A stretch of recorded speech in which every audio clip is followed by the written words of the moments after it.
36번. 자, 보건 조직에 대한 설명 중에서 공공보건 조직, 여기에서 해당하는 그 기관들을 고르는 문제 같아요. 여기 대표적인 키워드라고 할 수 있는 거는 우리나라 보건사업 업무를 가장 최말단에서, 가장 가까이죠. 가장 가까이에서 담당하고 있는 기관이 어딘가라는 거예요. 그러면은 대표적으로 이 공공보건조직은 우리나라에서 몇 가지로 나뉘냐면 크게는 두 가지입니다. 바로 중앙, 대표적으로 중앙에 보건조직이 있고요. 그 다음에 그 중앙의 아래로 이제 지방보건조직이 있죠. 지방보건조직. 이렇게 우리가 공공보건조직이 두 가지로 나뉩니다. 중앙으로 하면은 중앙이 가장 중앙으로서 대표적으로 위에서 지시가 내려지는 곳인데 좀 우리나라는 약간 행정 구조가 좀 단점이자 문제가 이원화 두 개로 나뉘어져 있어요. 중앙이. 중앙이 몇 군데 몇 군데냐면 바로 보건복지부가 대표적이죠. 보건복지부라는 중앙이 있고 그 다음에 행정안전부가 있습니다. 만약에 중앙 구조가 하나라면 명령이 하나라면 좀 더 좋았을 텐데 이원화로 돼 있어요. 그래가지고 보건복지부에서 대표적으로 뭐 기술, 지도, 감독, 그 밑에 지방보건조직을 기술, 지도, 감독뿐만 아니라 어떠한 정책 같은 것들을 결정하는 가장 큰 명령 구조를 띠고 있는데 행정안전부가 여기서 또 일을 합니다. 바로 인사권을 가지고 있고 예산. 그쵸? 이 지방보건조직이 업무를 처리할 때 돈이 필요하잖아요? 정책이 우리 보건복지부에서 떨어지더라도 그 예산 같은 거는 다시 행정안전부한테 자문을 구해야 돼요. 이렇게 두 가지로 되어 있는 중앙이 있고 그러면 지방이 우리 대표적으로 우리 최말단에서 여기서 본격적으로 보건사업을 담당하겠죠. 보건소, 시군구에 하나씩 그 밑에 보건지소가 있겠죠. 시군구 제외하고 읍면 그 다음에 그 산하 밑에 보건 진료소가 있습니다. 그쵸? 동리에 하나씩. 이렇게 세 가지. 이게 바로 지방보건조직입니다. 그러면 여기서 해당하는 거는 이런 공공보건조직 중에 어떤 기관이고요. 가장 가까이 최말단에서 담당한다 하면은 아무래도 중앙보다는 지방보건조직을 찾아야 돼요. 그럼 어디가 담당될까요? 연구원. 아니죠. 국립보건연구원. 보건복지부 산하에 있는 거 아니고 그 다음에 시립병원 국가에서 시에서 주관하는 아니고 재활원 이것도 보건복지부 소속기관 아니고 국립중앙의료원보다는 여러분들께서 지방보건조직을 찾아야 되니까 정답은 5번이 될 겁니다. 지방보건조직 정답은 5번입니다. 가장 가까이 최말단에서 담당하고 있습니다. 정답은 5번이었어요. 37번. 자, 우리 지역사회 간호 대상자에게 이번에 금주 프로그램을 하려고 한다. 금주가 우리 건강을 위해서 중요하죠. 그래서 보건교육을 하는 것 같아요. 보건교육을 할 때 우리가 첫 번째에서 다루어야 되는 거. 이거는 약간 우리가 보건교육 같은 거를 계획을 하겠죠. 아직 시행한 건 아니고 수행을 하고자 하는 거잖아요. 계획을 할 때 가장 첫 번째라고 하는 거는 좀 가장 먼저 고려해야 되는 거를 해봐야 됩니다. 어떤 거를 고려해 봐야 될까요? 가장 먼저 만약에 교육을 진행할 때 어떠한 우리 대상자한테 금주를 하겠다라는 뭔가 자극이 필요하죠. 그쵸?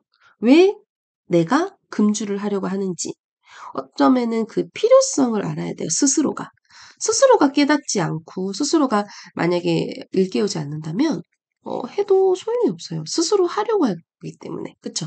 수행을 하기 위해서는 필요성을 알고 스스로가 바뀌려는 노력을 해야 됩니다. 그게 우선은 1차적으로 필요한 거예요. 첫 번째, 프로그램을 지역사회 대상자한테 홍보한다. 홍보도 뭐 도움은 되겠지만 우선은 가장 먼저 고려해야 하는 거는 우리 스스로가 내가 하겠다라고 하는 학습에 대한 요구도를 우리가 깨우쳐야 돼요. 그거에 대한 설명은 홍보는 아닙니다. 요구도. 그리고 우리가 처음에 계획 잡을 때도 요구도를 파악하는 거죠. 우선은 이 대상자가 금주하겠다는 요구는 있어요. 마음의 결정은 했고 그러면 이제 그 다음부터 어떻게 스스로 깨닫게 되는 것들이 필요합니다. 물품을 확보하고 이런 거는 이제 그 다음 진행해서 하는 거고요. 가장 먼저라기보다는 뭐 맞는 교육 방법도 처음에 어떤 것들을 할지 결정을 하고 교육 방법을 선정하는 거죠. 네 번째, 스스로 상황을 분석한다. 스스로 중요합니다. 요구도 절주의 필요성을 느낀다. 스스로 깨우치는 게 중요하죠. 스스로 필요성을 깨우쳤을 때 우리가 드디어 본격적으로 이제 교육을 설정할 수 있거든요. 금주에 대한 설문조사? 뭐 도움은 되겠지만 가장 첫 번째라고 하면은 내 스스로 그 상황을 분석하고 학습 요구도를 파악하고 그 상황 분석을 통해 만들어지는 겁니다. 그쵸? 정답은 4번이 되겠어요. 좀 어렵고 헷갈리는 문제였지만 이 중에서도 첫 번째는 본인 스스로 학습 요구도와 스스로 필요성을 느끼는 것. 그래서 정답은 4번. 스스로 먼저 분석한다는 게 굉장히 중요한 표현이었습니다. 정답은 4번이었어요. 43번. 자, 환경에 대한 여러 가지 종류들이 있겠어요. 자, 그러면은 본격적으로 환경에 대한 종류를 파악해 볼 건데, 한번 여러 가지 설명법이 있습니다. 환경을 좀 나눠볼 수도 있어요. 환경에 대해서 우리가 좀 나눠볼 수도 있는데, 아무래도 이거는 내부 환경이라기보다는 환경에 대한 거는 외부 환경을 주로 고려해서 내 건강에 대해서 파악해서 확인할 수 있는 거죠. 환경이 건강에 미치는 영향이 큽니다. 그쵸? 외부 환경이 중요한 의미가 될 것 같고요. 그러면 이런 환경도 크게 두 가지로 나뉠 수가 있어요. 대표적으로 자연적 환경이라는 게 있죠. 진짜 우리 말 그대로 그 자연 환경입니다. 그 다음에 사회적으로 만들어진 인간의 사회적인 환경이 있어요. 그쵸? 사회적 환경. 자연적 환경과 사회적 환경. 자연에는 또 이렇게 물리, 화학 이렇게도 나눌 수 있고 아니면은 생물학적 뭐 이런 것들로 자연을 조금 더 구분할 수 있을 거고 사회적이라고 하면은 확실히 인위적이죠. 이런 인위적인 게 구성되어 있고 인위적인 거 아니면 문화적인 거. 대표적으로 문화적, 정치, 종교 이런 것들, 인위적인 게 뭐 주택이라든지 집이라든지, 그쵸? 식품 이런 것들도 뭐 인위적인 거, 음식 이런 것들. 자연적이라고 하면은 뭐 우리가 대표적으로 우리 환경보건에서 다루는 뭐 공기, 물, 그쵸? 토양, 광선. 생물이라고 하면은 뭐 곤충, 동물 뭐 이런 것들 있겠죠. 자, 이렇게 해서 우리가 환경도 크게 자연적, 사회적 그렇게도 구분해 볼 수 있습니다. 자, 그러면은 한번 1번부터 찾아볼까요?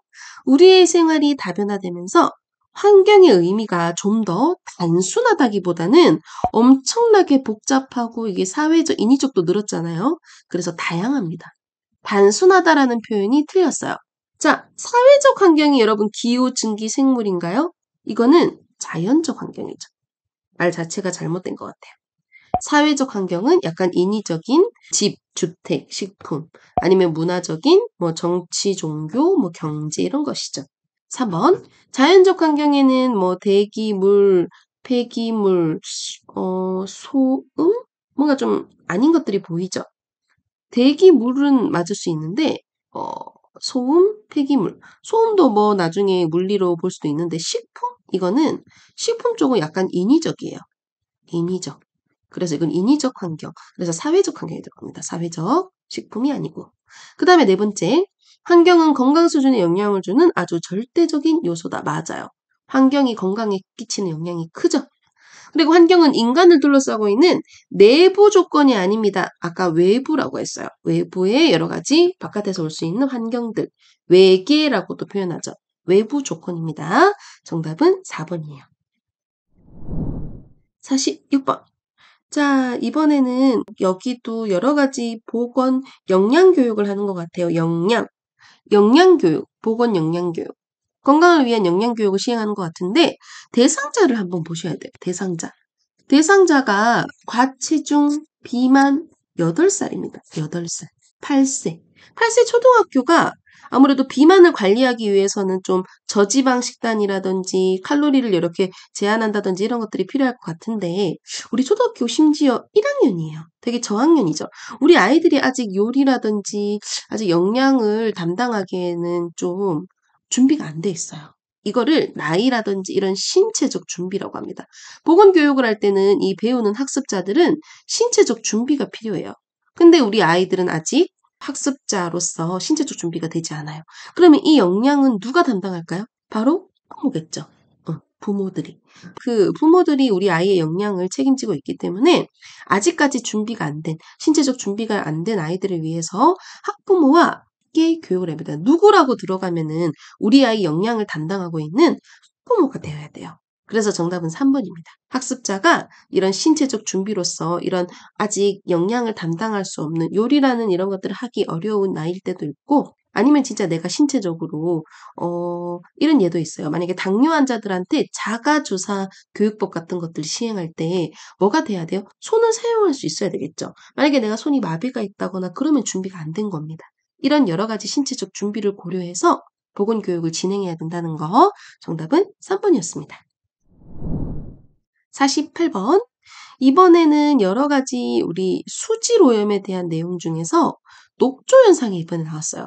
녹조현상에 대해서 우리가 우선은 알아야 되죠. 녹조현상이 뭘까요? 녹조. 대표적인 원인이 영양염류, 집에서 여러 가지 생활하수라든지 여러 가지가 한꺼번에 만약에 물 하천으로 유입되면은 유기물, 무기물들이 과잉 증식합니다. 이거를 우리가 무슨 영양화라고 하죠? 부영양화. 영양염류가 과다된 아주 오염물들이 아니면 또 유기물들, 무기물들이 많은 상태가 부영양화인데요. 그 부영양화된 물이 뭐 강이라든지 호수로 가가지고 이 녹조가 급격히 는 거는 녹조 현상입니다. 근데 뭐 바다로 유입돼가지고 플랑크톤이 늘었다. 그러면 플랑크톤이 빨간색을 띠거든요. 적조 현상입니다. 이 두 가지가 대표적인 둘의 원인이 부영양화였어요. 그쵸? 그러면 녹조 현상은 부영양화된 물에 우리가 하천, 강, 호수 이쪽으로 유입되어서 녹조류가 엄청 많이 증식된 상태. 이 녹조류를 어떻게 해결을 해야 돼요? 그쵸? 유기물들이 너무 늘어진 이 상태입니다. 그러면 물이 어때요? 호수 물이라든지 누렇게 띠면서 초록색을 띠면서 되게 깨끗하지 못하는 물의 색깔을 띠죠. 그러면 어떤 방법이 우리는 예방을 찾아야 돼요? 첫 번째, 물가에 뿌리 내리는 풀이 녹조 현상의 원인이 아닙니다. 녹조 현상의 원인은 바로 부영양화였어요. 오히려 이렇게 물가에 식물을 심고 아니면은 나무나 이런 것들을 심어주면은 뿌리를 통해서 이런 녹조류들이 흡수됩니다. 녹조류가 흡수되어서 오히려 녹조 현상을 예방할 수 있어요. 심어야 돼요. 원인이 아닙니다. 두 번째, 플랑크톤이 다량 번식한다. 이거는 녹조 현상이 아니라 적조 현상이 되죠. 우리 바다로 유입되어서 플랑크톤이 붉은색을 띠기도 하고 이들이 엄청나게 증식할 때는 주변의 산소를 다 뺏어요. 그러면서 DO, 용존산소가 떨어지면서 아무래도 수질오염이 심해집니다. 그쵸? 그 다음에 녹조류를 과다 번식으로 용존산소라고 하는 거는 DO, 물에 녹아있는 산소량인데 이거 좋은 거죠. 과다 번식되면 이게 많아지는 게 아닙니다. 적어지죠. 이 좋다라고 하는 DO가 감소됩니다. 그 다음에 네 번째, 하수도 생활하수를 깨끗하게 우선은 정화시켜. 미리 우리가 생활하수를 한꺼번에 유입시켜서 문제가 됐다 그랬죠. 미리 정화를 깨끗하게 시켜서 하천으로 보내면 부영양화를 좀 더 막을 수 있어요. 이게 정답입니다. 그 다음에 갯벌이 녹조를 오게 하는 게 아니라 오히려 갯벌을 해줘서 습지를 보호해주면은 물을 정화시킬 수 있어요. 그래서 이거를 보존해야 됩니다.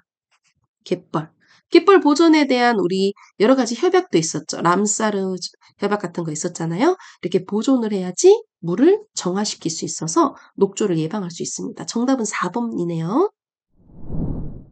50번. 자, 이번에는 보건교육을 하고 나서 우리가 여러 가지 평가를 할 때 도구가 몇 가지 있어요.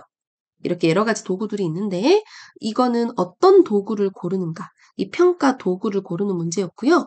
자, 이제 대상자한테 보건교육을 하는데 계속적으로 같은 대상자한테 보건교육을 했어요. 보건교육을 실시했고 계속 우리 성과 같은 거 있죠. 반복 측정합니다. 그럼 계속 똑같이 반복을 측정했을 때 자꾸 동일한 결과가 나와야지 그 평가를 할 수 있는 도구가 어때요?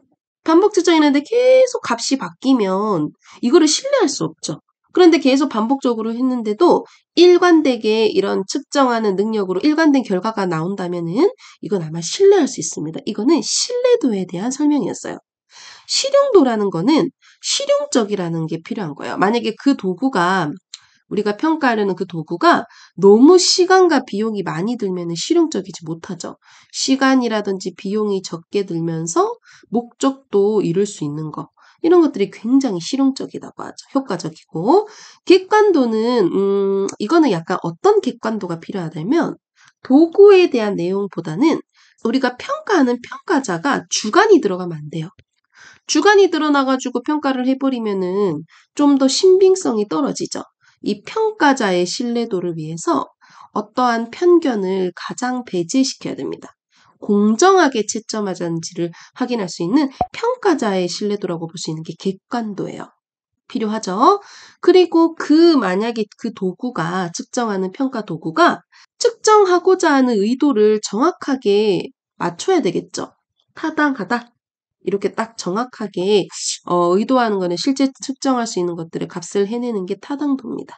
만족도라고 하는 거는 우리 참가자들의 반응 같은 것들을 확인해가지고 얼마나 그 교육 진행에 대해서 만족도를 확인할 수 있냐 이런 거예요. 근데 이거는 동일하게 계속 반복 측정해서 역시 동일한 결과를 얻음으로써 신뢰를 받을 수 있는 평가 도구. 그래서 신뢰도가 정답이 됩니다. 정답은 1번이었어요.